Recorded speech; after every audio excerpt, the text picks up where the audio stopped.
So, kini updates. I spoke to the PRO, Benjamin, and he said they are still waiting for the autopsy result. It's been done. The autopsy was being handed over to Ikeja General Hospital.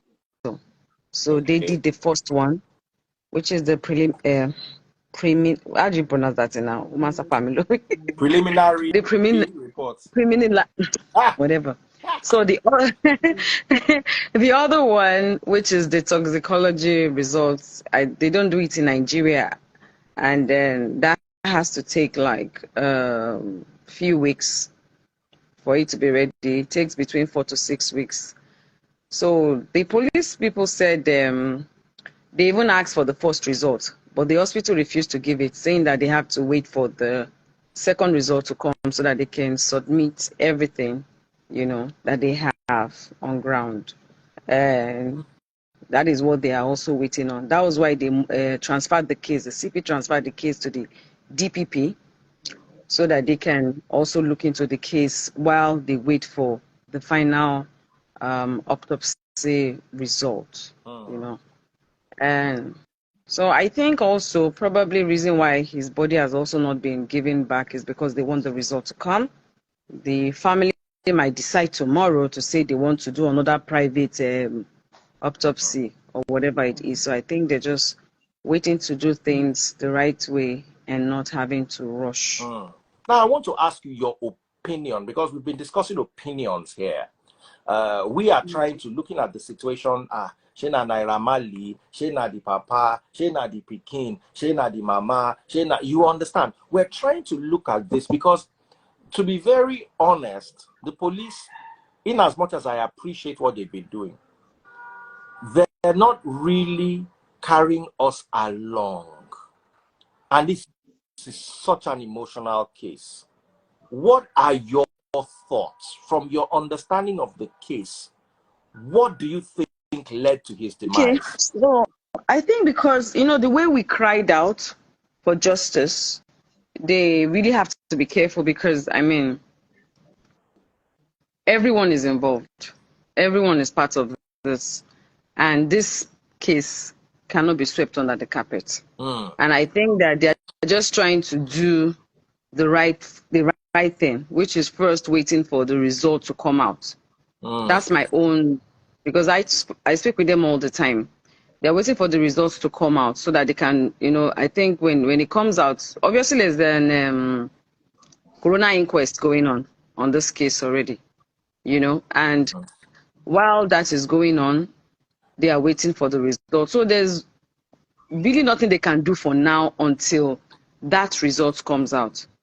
The first thing that they did after they learned about the first autopsy was the people directly involved with him when he done. There were reasons why was a nurse called for him to get an injection or treatment, right? It's because he had an injury which was caused by, they said, a friend that they had an issue with.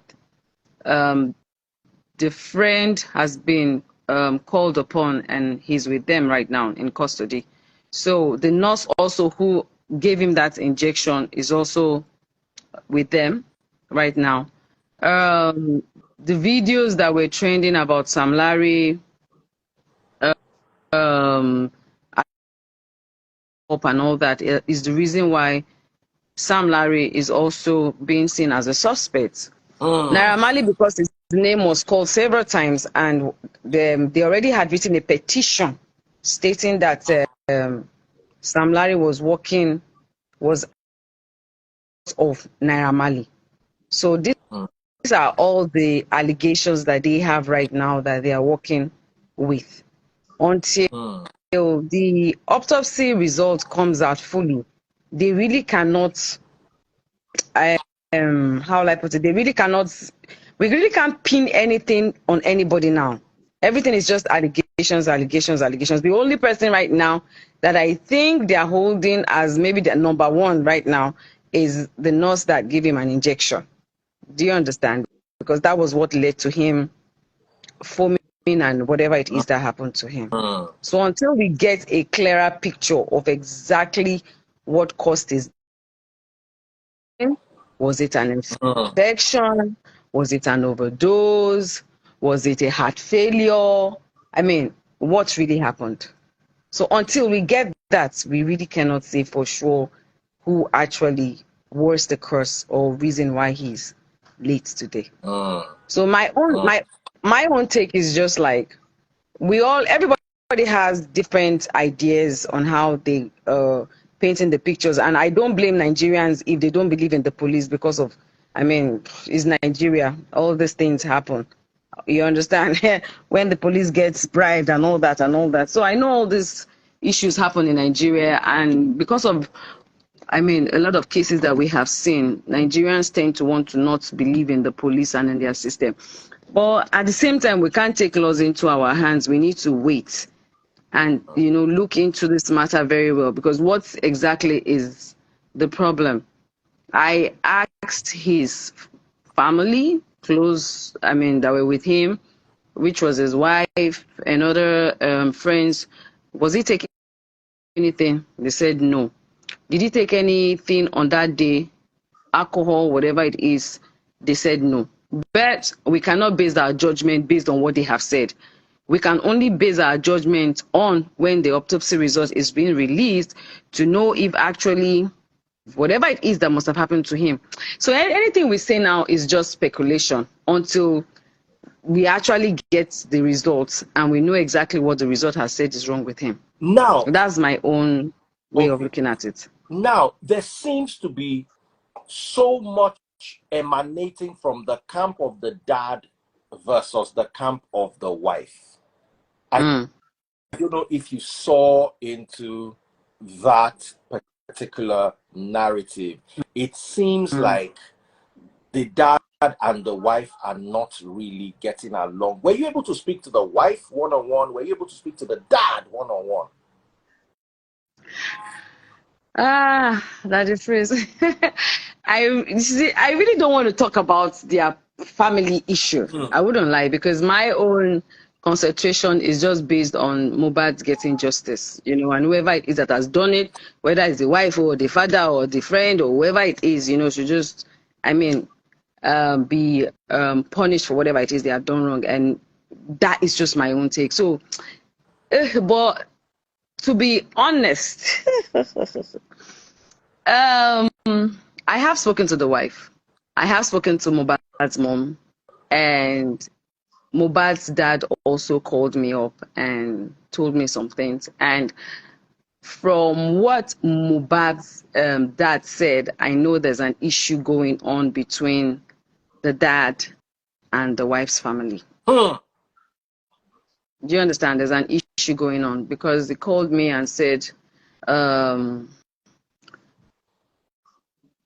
he wanted me to first say thank you to everyone, for everyone who has supported.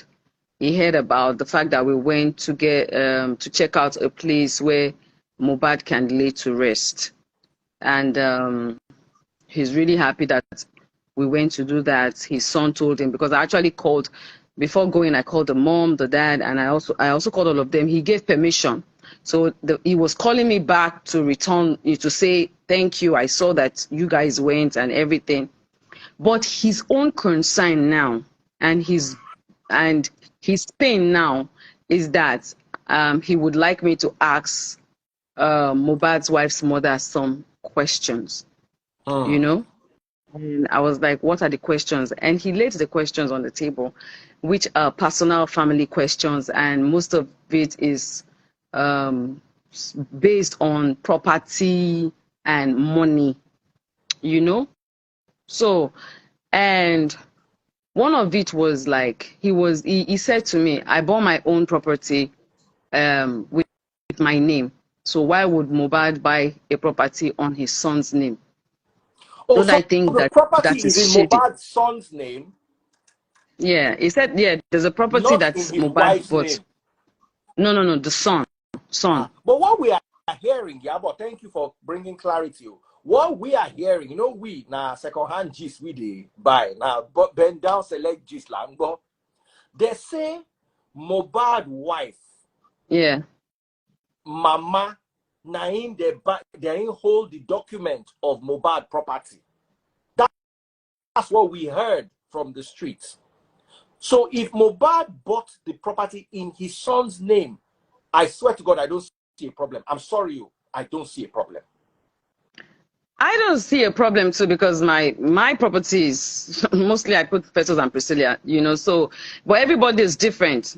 You understand? Everybody is different. So I can't fault Mohbad for buying a property in his son's name, you know. And yeah, when I heard that, when he said that, I didn't argue with him, because you know they are all grieving. So me, I don't argue. When he just told me anything, I said okay. And it took me a while to even call Mohbad's wife. You know, I just like for 2-3 days I was pondering on the question, because there were a lot of heavy questions, allegations that he laid. I can see that he already has said it is already on social media. As at then, it was not on social media. He told me, but I was like, how am I even going to put this on down? Because I was very careful. I didn't want to get in between. Do you understand? In between the family issues that they had, you know. But eventually, I called her up and I said, I need to speak to your mom, you know. And then mom was there, and she was there, the sister was there, and I just said, this is what your father-in-law is saying, you know. And I told her, this is what this person is saying. No, the sister was there with Mohbad's wife when I called Mohbad's wife. So I just said, this is what is saying, and I think you guys should call a family meeting. You know, I don't think, because for me, it's all about justice for Mohbad. All these property fights that wants to go on, you know, it's not even, as at then, it's not even a month when this. Do you understand? So to me, I just felt like irritated by all these property issues that they want to start having now. So I think it's their family issue, and they should find a way to sit down and sort this thing out, you know. And Mohbad's wife was, you know, she was crying. She was saying, she's going through a lot. She's stressed.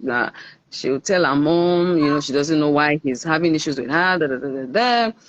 You know. And I was like, have you guys been having issues before? She now said no, that they were very close before, you know. Even there was a time, I think maybe when she was pregnant or when she was looking for pregnancy, I can't remember which of the two, you know, that he even took her to the mountain to pray. They are close, but it was after she had a child that they now started having issues. You understand? Something about, I don't want to mention it. I think it's for her to explain when she comes and talk. So, you know, she said a whole lot of things that was going on between them. So I just gave my own advice that if these things are going on like this, I think what you should do is probably tell your mom, you know, maybe you guys can get the elders, have a family meeting, and let them lay everything on the table, you know. But I had to reconfirm, is it true Mohbad bought a property in his son's name? And she said yes, that he bought a property in his son's name. I said, okay. The house, apart from that property, is there any other property again that is causing issues? She said no, that the other property is the one that's where they buried Mohbad initially. Yes, and you know, that's with the dad. And then I asked if the house they were staying is owned by Mohbad. She said no, that is rented. I think she said they moved in there April, you know, this year. So, and I was like, okay, so is that the only property that is causing issues? She said that. I said, okay.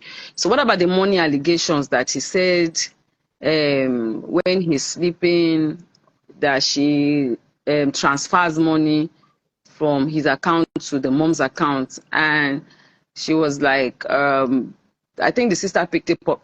The sister picked up the phone and collected the phone and said, you know what, whenever he's ready, they can go to the bank, print out bank statements. At least if a money was transferred from Mohbad's account to the mom, to Mohbad's wife's mom's account, right? At least the bank evidence will show all that. So I said, okay, these are things that they need to sit down and sort out between them, because as far as I'm concerned, it's a family problem. It's not going to help in